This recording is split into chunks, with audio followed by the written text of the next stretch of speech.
est-ce qu'on a des questions pour Eddy? Mathieu, qui scrute l'écran de son ordinateur depuis tout à l'heure. Attends, je vais donner le mien, comme ça, ce sera plus simple. Oui, on a des questions.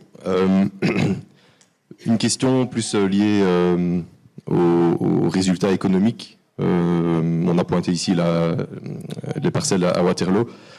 La question du rendement, ben on le sait bien, il est plus faible en bio. Voilà. Est-ce que vous avez des données à ce niveau-là et des bilans qui permettraient derrière peut-être d'entamer des discussions avec des agriculteurs? Oui, voilà. Donc la particularité de l'ensemble de ces terres-là, c'est qu'elles sont gérées en faisant appel à des entrepreneurs. Donc ça veut dire que tous les travaux sont facturés. Tous les achats le sont aussi, comme chez tout le monde. Et donc, par parcelle, on peut faire un bilan financier et économique de la parcelle. Et je ne vous cacherai pas, mais je pense qu'en agriculture conventionnelle, c'est pareil. On se prend des douilles de temps en temps. Et je pense que c'est inhérent à la profession et aux risques liés au climat. Si je dois parler de rendement, mais j'aime pas ça, parce que c'est pas comparable, en fait. On peut pas comparer des torchons et des raclettes. Mais il faut bien nourrir le monde. Moi, je me contenterai d'abord de nourrir la Belgique, et puis pour le monde, on en rediscutera après. Je pense pas qu'on y arrive en général, de toute façon. Autre question. Bien tenté, Mathieu. Au niveau terrain, est-ce que vous avez fait des essais en non-labour sur certaines parcelles? Sinon, pourquoi?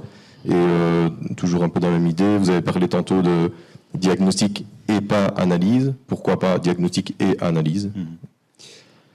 D'abord, labour, non-labour, donc c'est un débat qui n'est pas du tout tranché chez moi. Voilà, j'ai une boîte à outils qui est très très large. C'est vrai que le labour est une technique que j'utilise régulièrement, pour ne pas dire systématiquement, mais c'est vrai que certaines années, quand les conditions le permettent, on se passe de labour.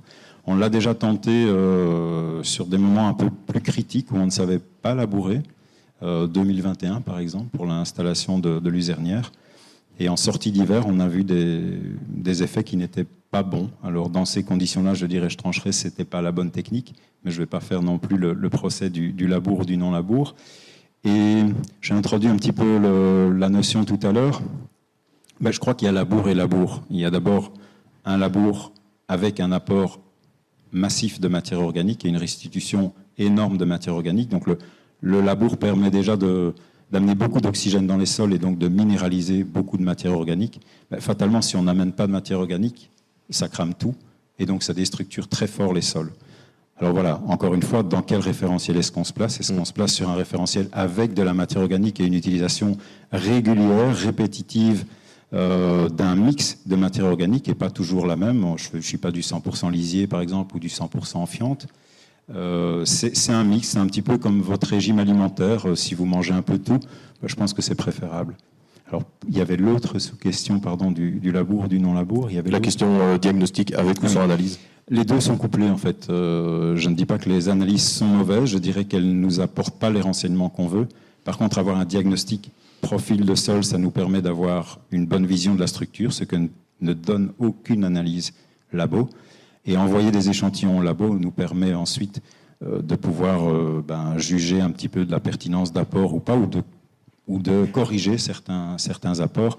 Mais malheureusement, le menu de base ne permet pas d'accéder à des données intéressantes. Il faut pousser plus loin dans les bulletins d'analyse et aller chercher des oligos et des choses comme ça pour aller plus loin.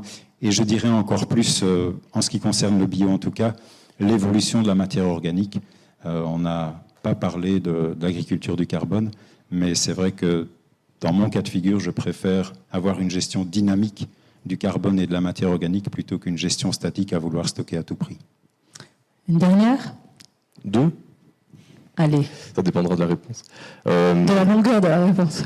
Vous avez évoqué la question climatique tout à l'heure. On sait bien que le levier de la consommation de viande à l'échelle mondiale doit être activé d'une manière ou d'une autre.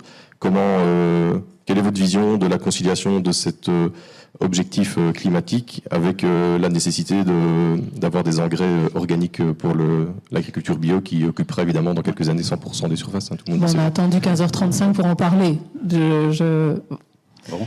Eddy. Pour moi, le levier est un des on va dire, des principes de base de l'agriculture, c'est la polyculture élevage. Donc, dans mon cas de figure, toutes les fermes que je gère sont sans élevage. Par contre, on a pris de la hauteur aussi, comme vous avez tous fait un peu là-dessus, et on invite des agriculteurs, soit à venir chercher des fourrages chez nous, et en contrepartie d'avoir de la matière organique, soit de ramener des animaux aussi au sein du parcellaire agricole.